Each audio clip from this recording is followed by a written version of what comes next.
Mitos de la humanidad.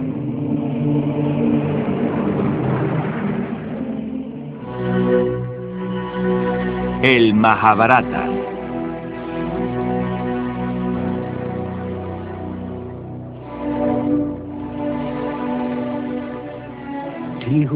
Aquel que piensa que puede matar y aquel que piensa que puede ser matado se equivoca.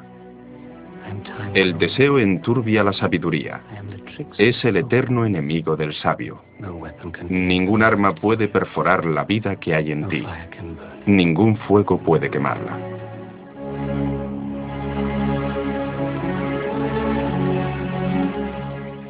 En Occidente a veces estudiamos las grandes obras de la literatura antigua, más bien por obligación que por puro placer.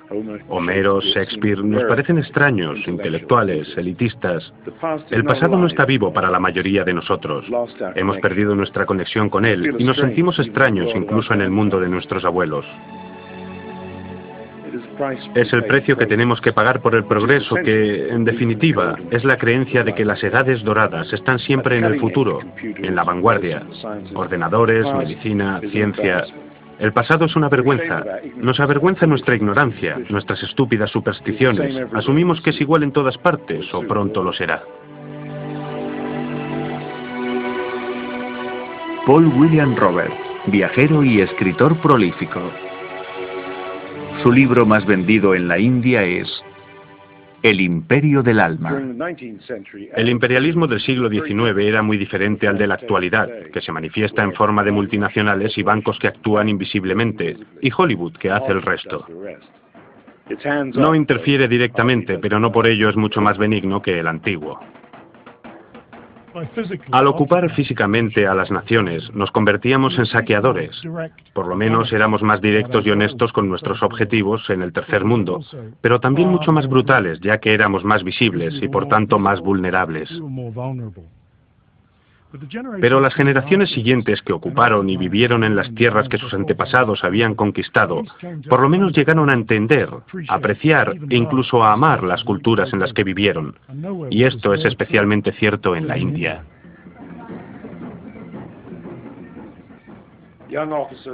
A los jóvenes oficiales o los funcionarios que llegaban por primera vez a sus nuevas casas entre hojas de palmeras y campos de arroz, o en el calor y el polvo de un acantonamiento del desierto, solían aconsejarles algún viejo sirviente indio bien intencionado, de que si querían entender la verdad, la esencia del lugar y sus gentes, debían leer simplemente un libro, el Mahabharata, la epopeya más antigua del mundo, con mucho, y con sus 90.000 versos, el gran poema épico más largo del mundo, superando a la Biblia y a todas las obras de Shakespeare juntas.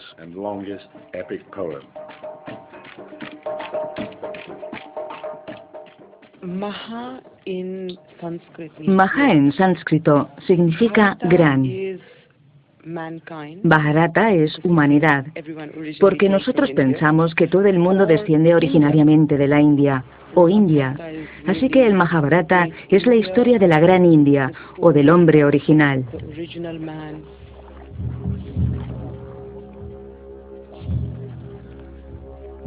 La Gran India cuenta la historia de dos grupos de primos. Los 5 hijos del difunto rey Pandu, los Pándavas, y los 100 hijos del hermano de Pandu, el rey ciego Dhritarashtra, los Kauravas. Y de su enfrentamiento y lucha final por la posesión de la tierra. Los Kauravas tuvieron un nacimiento grotesco y diabólico. Los Pándavas, en cambio, fueron engendrados por dioses, y a lo largo de la historia reciben la ayuda de deidades y profetas, incluido Vyasa, el autor del poema. ¿De qué trata tu poema? Trata de ti. ¿De mí? Sí. Es la historia de tu raza, cómo nacieron tus antepasados, cómo maduraron, cómo estalló una gran guerra. Es la historia poética de la humanidad. Y si la escuchas atentamente, al final serás una persona diferente. Duryodhana y todos sus hermanos quieren matarnos. Los dos grupos de primos se crían juntos, pero desde el principio el comportamiento de los Kauravas hacia los Pándavas es feroz. Cuando cumplen 18 o 20 años, la rivalidad se intensifica y se convierte en una lucha por conseguir la mano de la hermosa princesa Draupadi. Uno de los hermanos Pandavas, Arjuna, logra su mano en una lucha justa. Pero la madre de ellos, ignorando esto, les dice: compartidla entre los 5. Draupadi se convierte en la esposa de los 5 hermanos Pandava. La desposaremos los 5.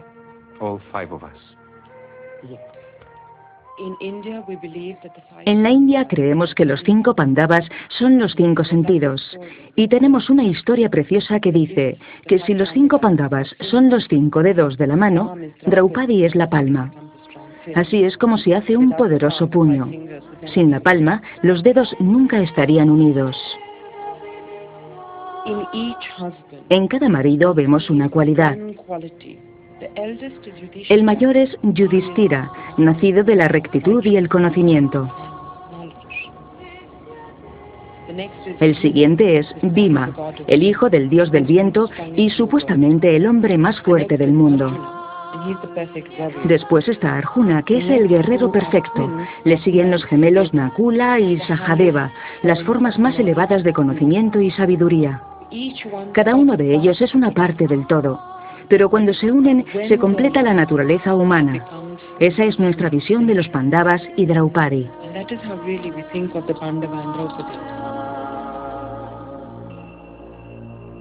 El Mahabharata no es simplemente una epopeya sobre una era, es un poema que se escribió en esa era.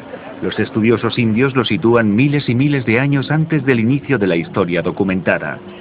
Sin embargo, esta noción ha suscitado el desdén de las academias occidentales, que se muestran reacias a conceder una fecha anterior al año 1000 a.C., con lo que convenientemente sería posterior a la Ilíada y la Odisea homéricas. De cualquier modo, lo que la convierte en una obra única de la literatura universal es que, al contrario de lo que sucede, digamos, con la Ilíada o la Odisea, todavía en la actualidad siguen disfrutando de ellas cientos de millones de personas de todas las extracciones sociales, muchas analfabetas. Algunos lo leerán, otros verán algún tipo de adaptación representada con canciones y danzas tradicionales, otros lo verán en dibujos animados. Sin embargo, el récord de audiencia lo obtuvo una serie reciente de televisión.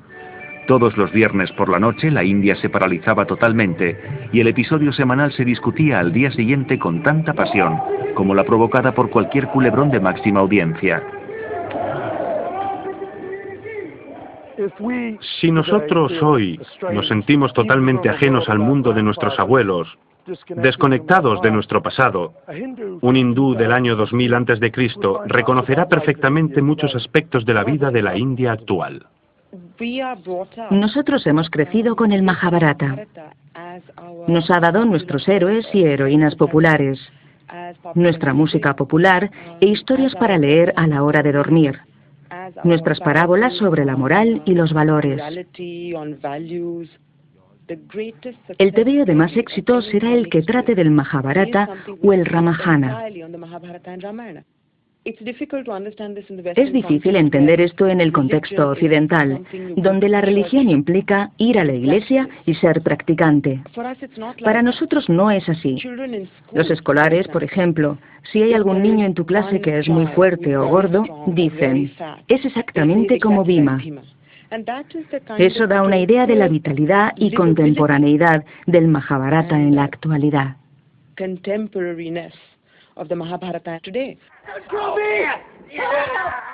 ¿Pero un Bhima interpretado por un actor africano?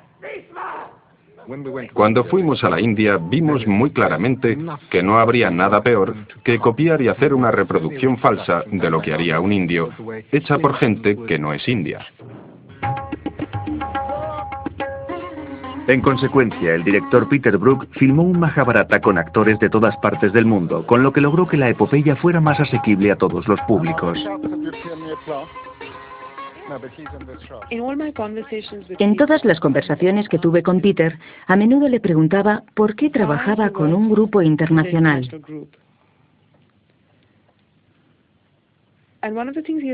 Y una de las cosas que me dijo fue, si un grupo tan pequeño, de diferentes razas, colores y países, puede crear algo armonioso, entonces el mundo tiene una posibilidad.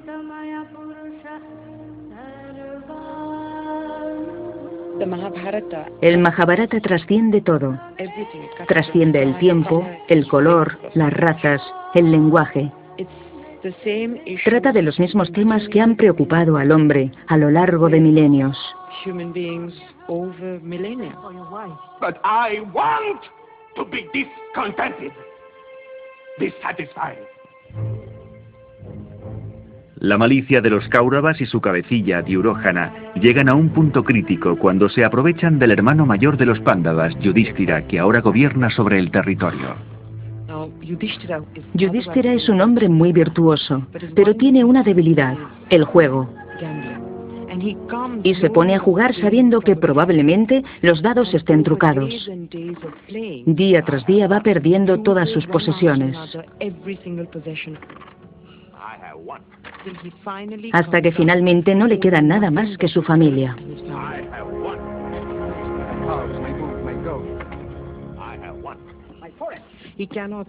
No puede parar, es como si estuviera poseído.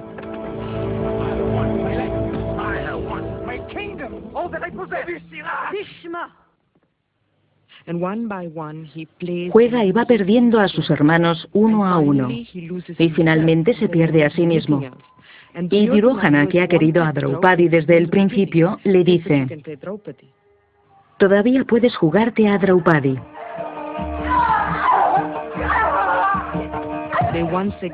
Vuelven a jugar y vuelve a perder. Los exilian a algún lugar de la selva donde nadie los pueda encontrar durante 12 años. Los Pándavas cumplen su parte del trato, pero su adversario, Duryodhana, no está dispuesto a devolver ni una mínima parte de su reino cuando regresan del exilio. Ni siquiera cuando el amigo de los Pándavas, el dios Krishna, intercede por ellos. Yudhishthira, que no quiere ir a la guerra, envía a Krishna a los Kauravas para que les diga: no quiero mi reino, me quedaré con 5 ciudades, o 5 pueblos, o incluso 5 casas, y evitaré la guerra. A lo que Duryodhana replica: No daré 5 pueblos, no daré un pueblo, no daré ni un grano de arena de la tierra. Que una cosa quede clara. Tendrás tu gloriosa muerte. Si la tierra clama víctimas, veremos una espléndida masacre.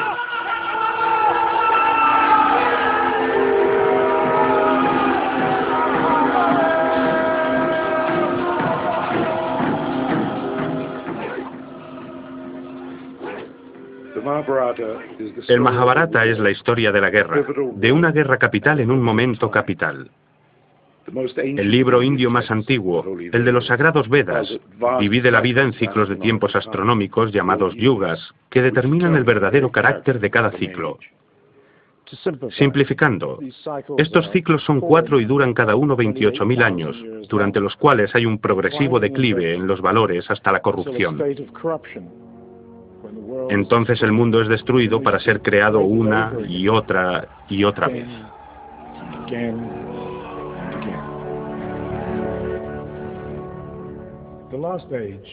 Ahora vivimos en el último ciclo, el Kali Yuga, en el cual las cosas han alcanzado el mayor estado de degeneración y la gente es más malvada. Pero según el libro de los Vedas, el ciclo empezó hace 14.000 años, con la gran batalla de Kurukshetra, alrededor de la cual gira el Mahabharata.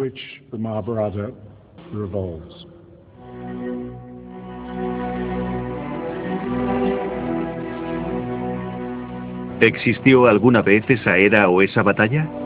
Si así fue, ¿cuándo y hasta qué punto es descabellado situarla mucho antes de la historia escrita como pretenden los estudiantes brahmanes? Es costumbre ver a los antiguos egipcios como la civilización continua más larga de la historia. Es una visión que hemos heredado de los griegos y los romanos, que en realidad conocían muy poco del mundo que había más allá del Mediterráneo. El primero en aventurarse en ese mundo fue Alejandro Magno, pero algo que encontró allí le hizo desistir de añadir la India a su imperio. En cambio, dio la vuelta con su ejército y volvió hacia Occidente totalmente cambiado. Pero nuestra ignorancia de la enorme antigüedad de la civilización de la India se debe más bien a nuestra tendencia a ver a Europa, nuestro mundo, como el centro de la vida en la Tierra. Esta manera de pensar resultó muy útil durante los días dorados del Imperio. Todavía seguimos pensando que todas las otras civilizaciones son civilizaciones menores. Y tal vez por eso nos sigue costando trabajo aceptar que en el subcontinente indio existió algo mucho más importante que todas las otras civilizaciones. Janssen es uno de los primeros científicos occidentales que ha realizado estudios en una zona que, cuando se explore más profundamente, obligará a hacer una revisión de la historia. A principios de los años 20, unos investigadores británicos que buscaban indicios del paso de Alejandro Magno descubrieron por casualidad una ciudad antiquísima. Pero estos eran años de descubrimientos espectaculares en otras partes. En Egipto se había encontrado la tumba de Tutankamón, y en comparación lo que se había desenterrado en la India parecía rudimentario y sin interés. En consecuencia, nadie le prestó atención. Porque no era lo bastante sensacional. En el Valle del Indo no se encontraron tesoros de oro. ¿No es sensacional? Sí, lo es y mucho. El noroeste de la India fue una zona que estuvo habitada desde muy temprano. Hemos encontrado restos que se remontan al 8º milenio, y de este hallazgo hace solo 10 años. Pero debería haber más publicaciones sobre ello y mucha más conciencia por parte del público. Centenares de ciudades que datan de hace 7, incluso 8000 años antes de Cristo. Milenios antes de Egipto o Mesopotamia, donde comienza nuestra historia. Mucho antes de que el primer faraón unificara Egipto, una enorme civilización se asentó entre dos ríos del Valle del Indo, el Indo propiamente dicho y el gran río Saraswati, que ya no existe. Uno de los centros era Mohenjo-Daro, que según recientes investigaciones es ahora el yacimiento arqueológico más grande del mundo. Mohenjo-Daro pudo fácilmente haber albergado a 70 u 80 mil habitantes. Se extendía hacia el noroeste de la India, cubriendo más de 1 millón de kilómetros cuadrados. Eso la convierte en la mayor civilización del tercer milenio, mayor que la de Mesopotamia e incluso Egipto. Solo ahora empezamos a entender mínimamente lo extraordinaria que fue esta civilización. Viviendas de 3 pisos con agua corriente, fría y caliente, un sistema de alcantarillado y calles amplias y elaboradas. Era un modelo de una sofisticada planificación urbanística. Pero hay un hecho que ha dejado perplejos a los científicos. No hemos encontrado restos de un poder absolutista, ya sea profano o sagrado, por ejemplo, como encontramos en Egipto, donde se aúna en la figura del faraón el poder divino y terrenal. Pero en lugar de esto, lo que tenemos son grandes ciudades, de 40, 50 o 60 mil personas, construidas con ladrillo, como se hace hoy en día, en una proporción de 1 por 2 por 4. No utilizaban ningún otro material, así que es una ingeniería muy moderna y el pensamiento arquitectónico que hay detrás de todo esto sorprende. No podemos identificar templos o palacios. La estructura política debió de haber estado dominada en gran medida por los mismos ciudadanos. Si identificamos el concepto de civilización con el gobierno del pueblo, no hay duda de que esto sería la cuna de la civilización, sin duda.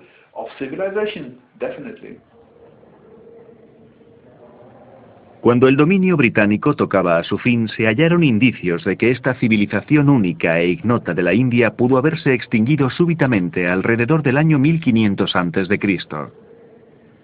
El descubrimiento de docenas de esqueletos apilados unos encima de otros llevó a este hombre, Sir Mortimer Wheeler, a pensar que una masacre había terminado con la ciudad de Mohenjo-Daro y que toda la civilización del Valle del Indo había sucumbido violentamente a manos de una raza invasora y superior, los arios. Wheeler era un general británico que había sido destinado a la India para dirigir el servicio arqueológico. Tal vez sus orígenes militares le llevaran a concluir que los arios, un pueblo de piel blanca venidos de Occidente con caballos y carros, habían destruido la civilización del Valle del Indo tan completamente que, citando textualmente, no dejaron nada salvo el nombre.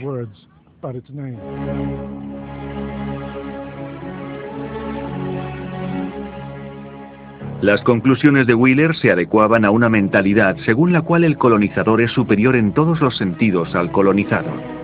Desde entonces, generaciones enteras de historiadores han creído que los arios conquistaron y destruyeron la civilización del Valle del Indo y empujaron a otras razas más débiles y de piel más oscura hacia el interior de la India, y que allí empezaron una civilización totalmente nueva, y por lo tanto son los autores del Sagrado Veda y el Mahabharata.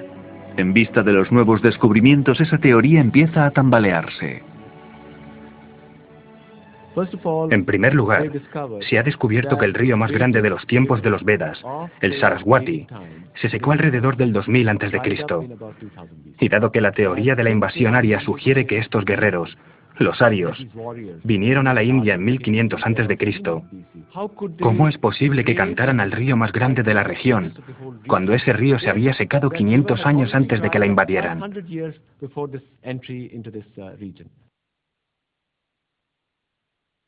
Tampoco los esqueletos del Mohenjo-Daro aportan prueba alguna.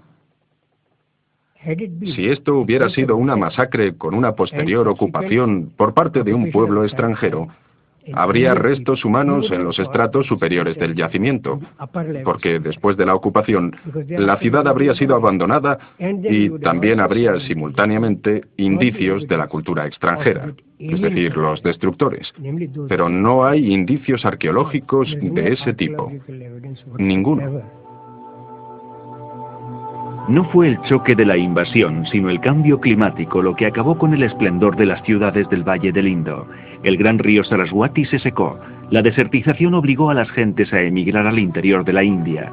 Solo siglos más tarde llegaron los pueblos arios que gradualmente se fueron mezclando con la población. Mohenjo-Daro fue abandonada después de unas inundaciones. Estas dunas de arena fueron en tiempos el cauce del gran río Saraswati. El epicentro de la India se trasladó al este, en el poderoso río Ganges.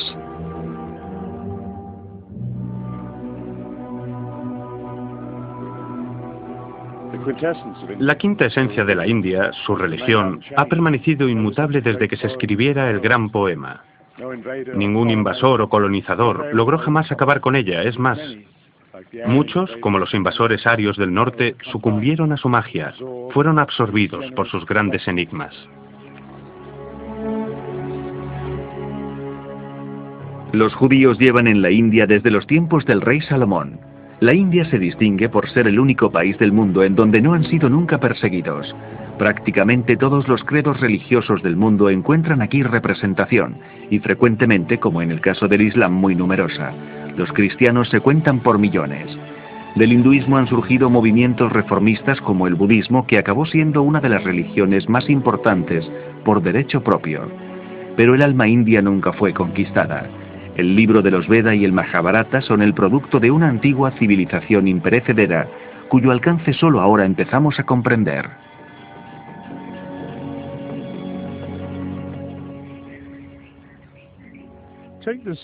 Vean este sello. Se encontró en Mohenjo-Daro y data de mucho antes de que los arios invadieran y destruyeran la civilización del Valle del Indo.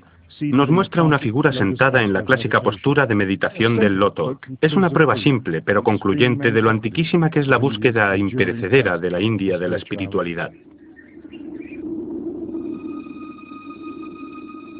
En vista de los nuevos descubrimientos, las cronologías han empezado a alterarse y progresivamente se están dando fechas de composición cada vez más antiguas.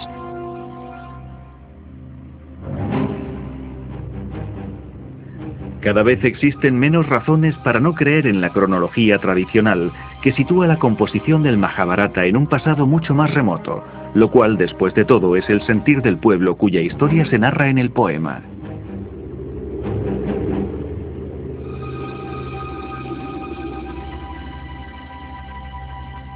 El poema describe una guerra que tuvo lugar mucho antes a la de Troya de la Ilíada y la Odisea homéricas.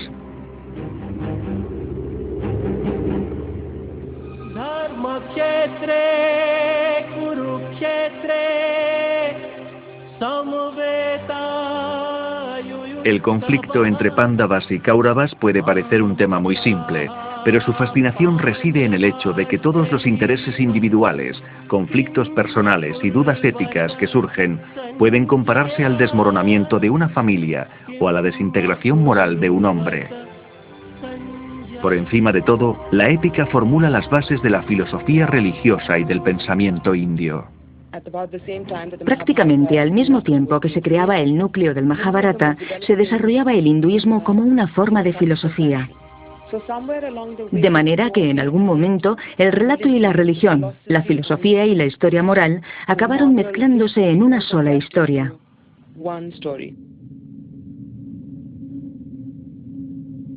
Las raíces del hinduismo no se encuentran en la creencia en un solo Dios, como el monoteísmo de los cristianos o musulmanes, sino en un panteísmo donde toda la creación es Dios. Dios no solo está en todo y en todos, literalmente lo es todo. Porque, como pregunta el Mahabharata, ¿va a ser distinta en esencia una gota de lluvia del vasto océano en el que cae y se desvanece?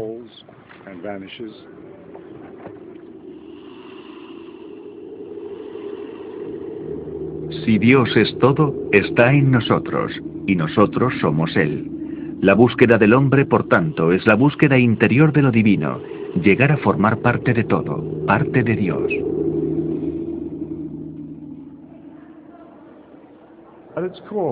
En el fondo, en Occidente llamaríamos a esto filosofía más que religión. Y de esta filosofía, demasiado austera y de difícil comprensión para la mayoría, nació la pasmosa diversidad de hinduismos, en los que hay un número estimado de 36 millones de dioses y diosas.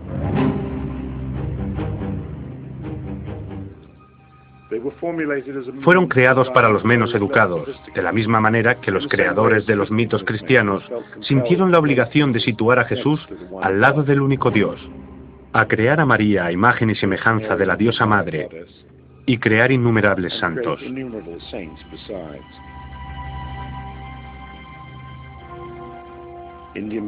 La mitología india es como un espejo que refleja el deseo de los corazones de todos los que se miran en él.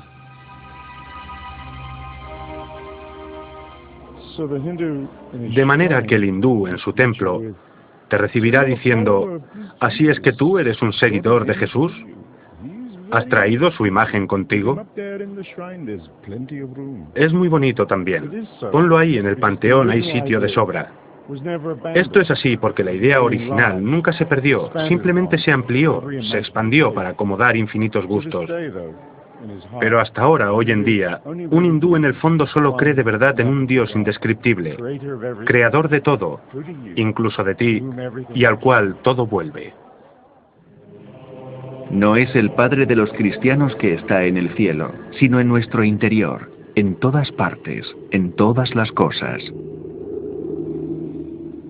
A veces se le conoce como Paratman. Atman significa el alma individual. Param significa supremo, es decir, el alma suprema.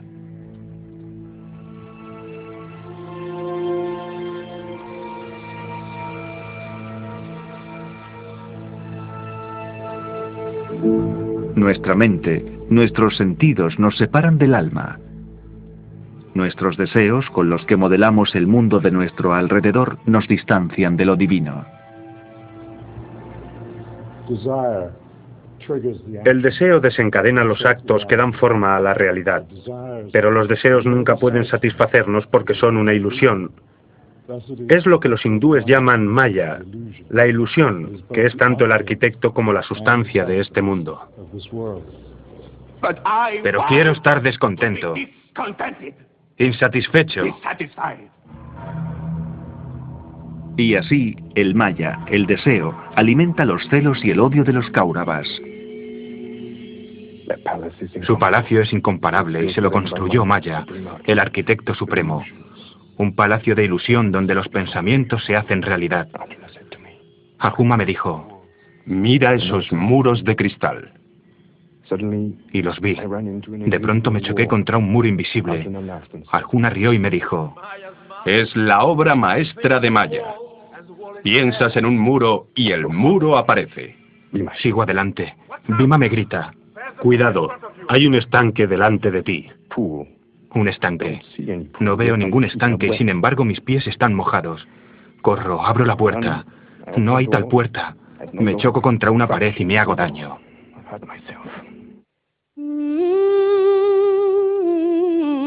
La persecución de lo que deseamos, todo lo que hacemos cuando vamos en pos de esa ilusión, hace que el alma esté constantemente renaciendo, vida tras vida.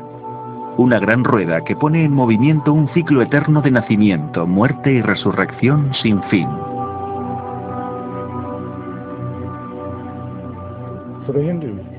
Para los hindúes lo que es triste es la vida, no la muerte. Es una visión que comparten muchos de los antiguos, quienes a veces consideran que estar condenado a la vida eterna es la peor maldición de todas, mientras que para nosotros es la mayor recompensa. Pero quizá nos equivocamos. El hindú busca otra realidad, la verdad interior y la unión con el alma suprema, el puro e inmutable Paramatman, que lo es todo.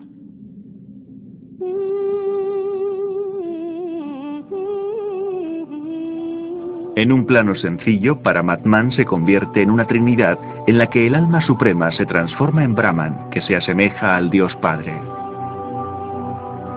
Otra expresión del alma suprema es el segundo ser de esa trinidad, Shiva, el destructor de mundos, el que limpia el suelo para que todo pueda volver a empezar.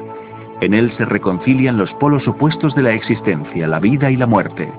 Como señor de la danza, baila a los formidables ritmos de la creación y la destrucción.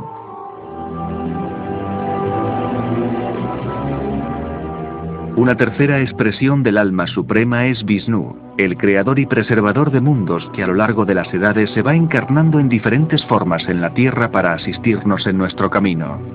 Para muchos, una de esas encarnaciones fue Buda.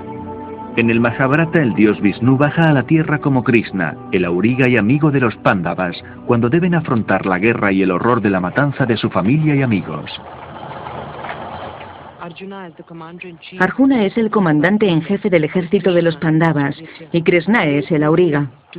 La guerra está a punto de comenzar y de repente Arjuna tiene un momento de flaqueza y cae a los pies de Krishna diciendo: "No puedo luchar".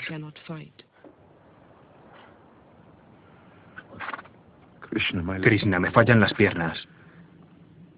Tengo seca la boca. Me tiembla todo el cuerpo. Mi arco se me escurre de las manos. Tíos, primos, sobrinos, Drona, mi maestro, están todos allí. No puedo provocar la muerte de mi propia familia. Y aquí es cuando Krishna se vuelve a él y le dice unas palabras que se han convertido en el Bhagavad Gita, el canto de Krishna. El Bhagavad Gita, el consejo de Krishna a Arjuna, el jefe de los guerreros, la víspera de la batalla, no solo constituye la parte central de la epopeya, sino también el verdadero núcleo del pensamiento de la India, y tan sagrado para los hindúes como el Nuevo Testamento para los cristianos. Krishna condujo a Arjuna a través de los enmarañados bosques de la ilusión, a través de todas las fibras de su espíritu. Le enseñó los mecanismos más profundos de su ser y el verdadero campo de batalla, aquel en el que no necesitas ni guerreros ni flechas, aquel en el que cada hombre debe luchar solo. Le enseñó el misterio del mundo. Habló durante tiempo, mucho tiempo, mientras los dos ejércitos se preparaban para destruirse mutuamente.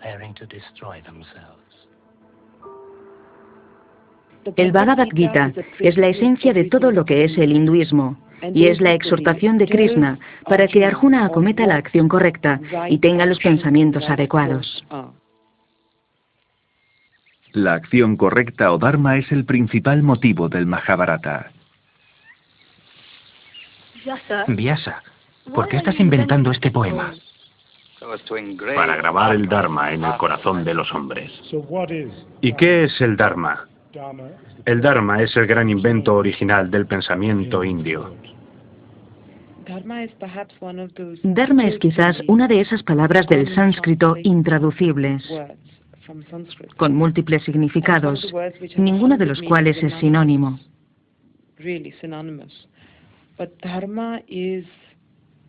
Dharma es al mismo tiempo virtud, deber, el camino correcto, la acción apropiada, aquello que una persona debe hacer en un momento dado.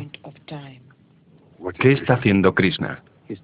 Le está diciendo a Arjuna que la victoria y la derrota son lo mismo. Él insta a que actúe, pero sin reflexionar en los frutos de su acto. Le está diciendo, despégate, lucha sin deseo. Me dices que olvide el deseo, que sea desapasionado, pero me instas a que luche, que masacre. Tus palabras son ambiguas, estoy confundido. Krishna le responde, No te retires hacia la soledad. La renuncia no es suficiente. Debes actuar, pero la acción no debe dominarte. En plena acción, debes permanecer libre de ataduras. Debes aprender a ver con los mismos ojos el montículo de tierra y el montón de oro, la vaca y la salvia, el perro y el hombre que devora al perro. Existe otra inteligencia, más allá de la mente. Dharma trasciende la caridad, la acción de hacer el bien en este mundo. Se trata de actuar para beneficio del alma independientemente de lo que el mundo necesite. el Dharma rebate la crítica occidental de que el pensamiento hindú no deja mucho margen al libre albedrío. Es decir, el hombre está sujeto a la rueda del destino, a la rueda de la reencarnación que gira, y gira, y gira, y gira. El Dharma ofrece una vía de escape al destino de la reencarnación, la del desentendimiento de este mundo de ilusiones que te lleva a la verdad esencial que el hinduismo busca. El Bhagavad Gita ilustra el ámbito infinito de los Vedas. Es decir, Veda es Nitya, ha estado ahí siempre. Es Ayam y Ayayam. Es decir, nunca ha tenido un principio ni disminuye con el tiempo. Entonces alguien que imbuido del espíritu de esta eternidad, ¿qué muerte puede sobrevenirle? Y desde luego, ¿qué muerte puede causar a los demás?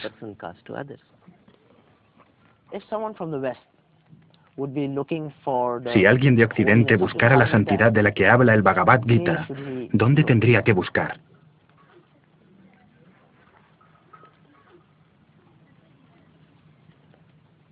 Allí donde oigas el susurro de un arroyo, está la entrada hacia lo divino.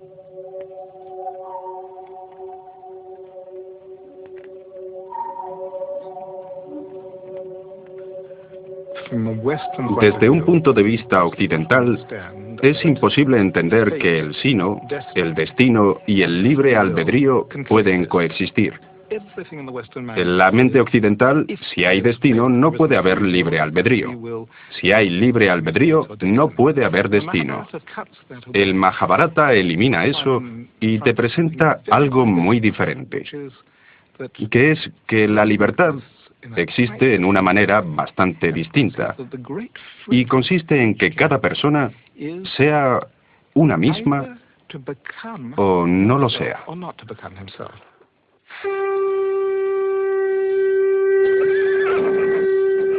Este distanciamiento es lo que le permite a Arjuna tocar el cuerno, a pesar de los horrores que la guerra promete.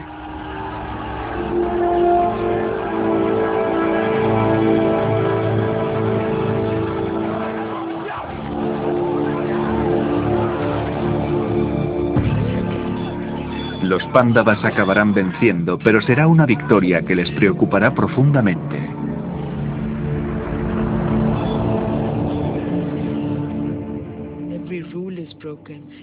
Hay una destrucción de todos los valores. No hay diferencia entre los buenos y los malvados. No hay diferencia entre el enemigo y el que no lo es.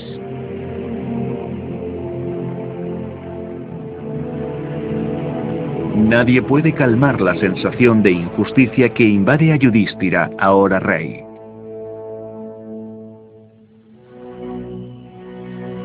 Finalmente los Pándavas deciden que ha llegado la hora de que ellos también dejen el mundo y se embarquen en el gran viaje, adentrándose en el frío norte en busca del cielo.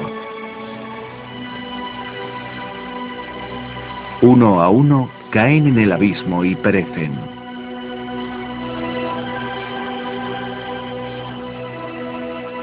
Hasta que solo queda Yudhishthira con un perro que le ha seguido fielmente durante todo el camino. ¿Quién ha llegado hasta aquí? ¿Quién eres tú? Soy Yudhishthira. Estoy buscando la puerta del paraíso. Has demostrado ser un buen rey. Abandona a este perro y entra. No puedo dejar a este perro. ¿Por qué? Me ha seguido todo el tiempo desde que dejé la ciudad. El paraíso no está abierto a perros. Déjale. ¿Abandonar a una criatura que me quiere, que está indefensa? No puedo.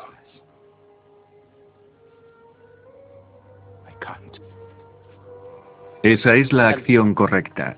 El perro es su padre, el perro Dharma, que pone a prueba su virtud. En el cielo le aguarda otra prueba a Yudhishthira al encontrar allí a sus enemigos, los Kauravas, los cuales se mofan de él. Sus hermanos están en el infierno. Entonces Yudhishthira decide que allí es donde quiere permanecer.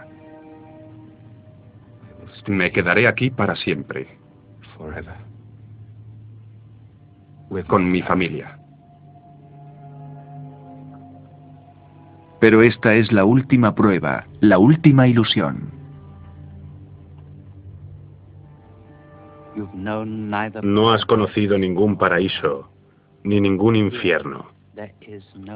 Aquí no hay felicidad, ni castigo, ni familia, ni enemigos.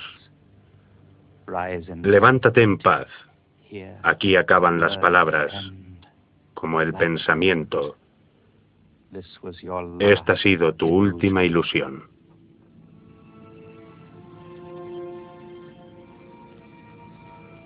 Así acaba el Mahabharata.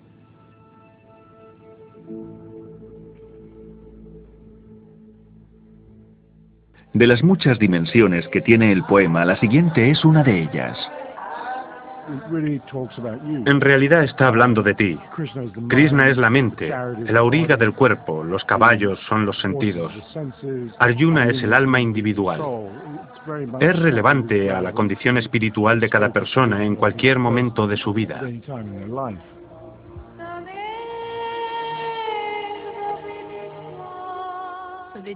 Entonces mueren sin descendencia todos.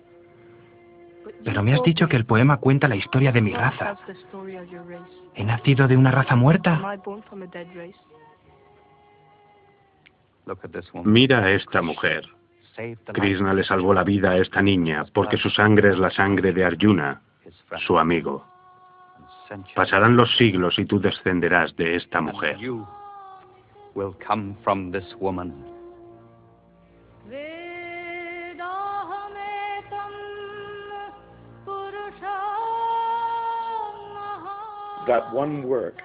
Que una obra pueda contener a la vez tanta sabiduría y entretenimiento después de varios milenios es increíble y no tiene parangón. Aunque la Ilíada de Homero, así como el Nuevo Testamento, fuera tan popular hoy en día como lo fue hace 2000 años, aún así no podría compararse con el poema atribuido a Vyasa. En comparación, hasta Shakespeare es un peso pluma.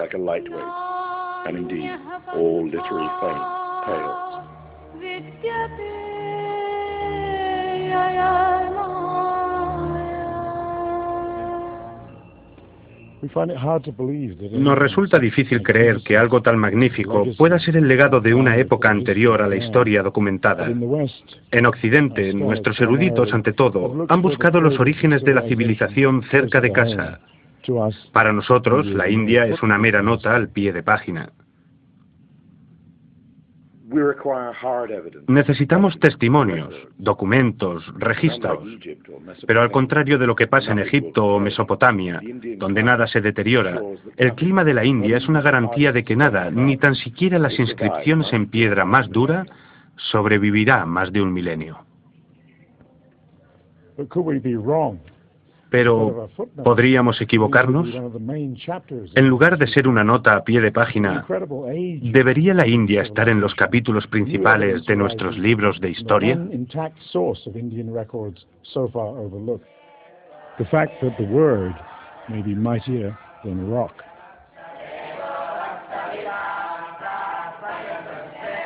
El poema pasó de generación en generación durante muchas eras antes de que fuera puesto por escrito. Gracias a complicados ejercicios, los versos han podido ser recordados con una asombrosa exactitud.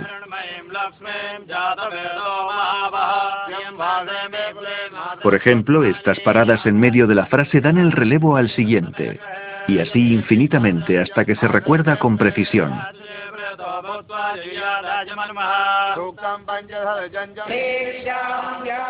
Las palabras se cantan, tienen rima y ritmo.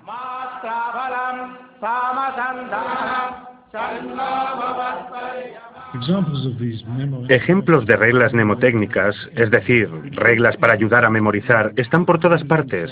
Pero el sánscrito, la lengua de los Vedas, tiene un metro, un ritmo inherente a la lengua tan preciso que siempre sabes si te has equivocado o no. Es posible que la tradición oral, los mismos poetas, hayan esculpido un monumento capaz de soportar mejor que las rocas el paso del tiempo. Pero cuando se pone por escrito se pierde. Funciona de oído, siguiendo el ritmo del corazón. El sonido acalla a la mente, detiene todo pensamiento.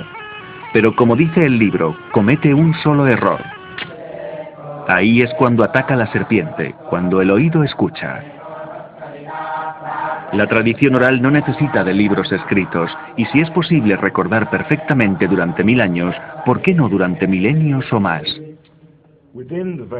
Dentro de los Vedas y del Mahabharata, los estudiosos han encontrado recientemente sorprendentes corroboraciones de la antiquísima fecha de composición de estos textos. Las pruebas tienen que ver con la mención que se hace en el libro de los Vedas y el Mahabharata de las estrellas y los cielos.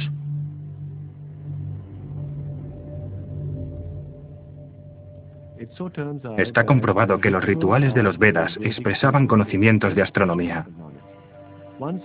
Cuando se analiza este conocimiento, se llega a la conclusión de que la observación de los cielos era una tradición muy viva y desarrollada.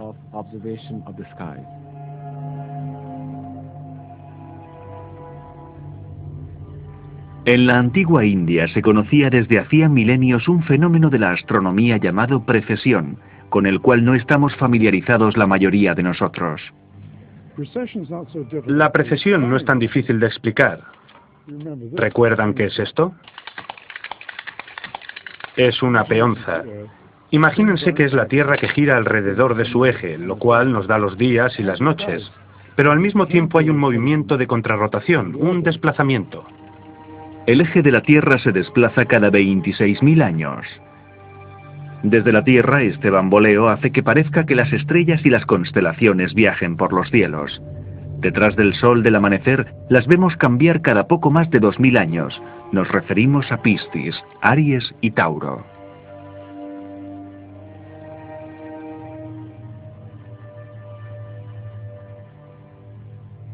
Con el ordenador podemos ver el firmamento del pasado. Siguiendo las referencias a posiciones de planetas, constelaciones y conjunciones, los científicos han podido calcular con exactitud la época en que se mencionaron dichos emplazamientos. Hemos podido establecer que las referencias astronómicas que existen en el libro de los Vedas, que son muchas, hablan de periodos de tiempo que se remontan al segundo, tercer y cuarto milenio antes de Cristo, e incluso antes. Benares, la ciudad más antigua del mundo para los hindúes, quema a sus muertos a la manera tradicional, en los bancos del río sagrado Ganges, y enciende pequeñas luces por las almas de los difuntos.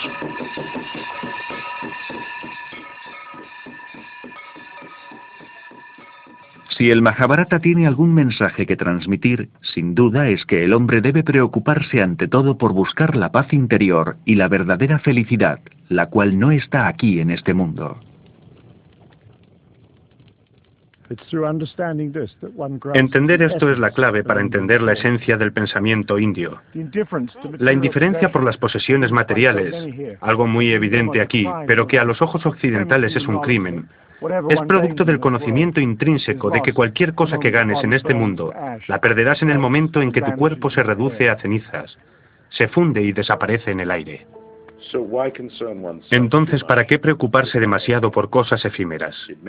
Puede que esto sea una receta para la pobreza, pero también lo es para acumular el tipo de riqueza que uno puede llevarse consigo al otro mundo.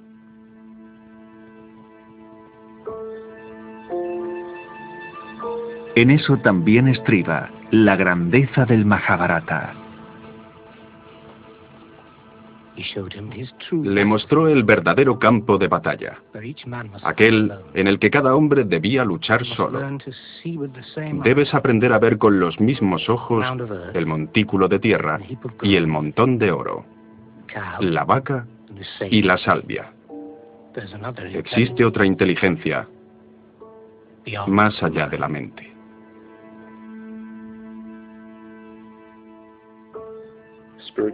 Parece que la ciencia del espíritu, la técnica exacta para la autorrealización y la liberación, ha sido una parte de la sociedad india desde muy antiguo. Como les dijeron a esos nuevos soldados y funcionarios del imperio, quien entienda esto, entenderá a la India. Y aquellos que no consigan entenderlo, nunca entenderán nada de ella.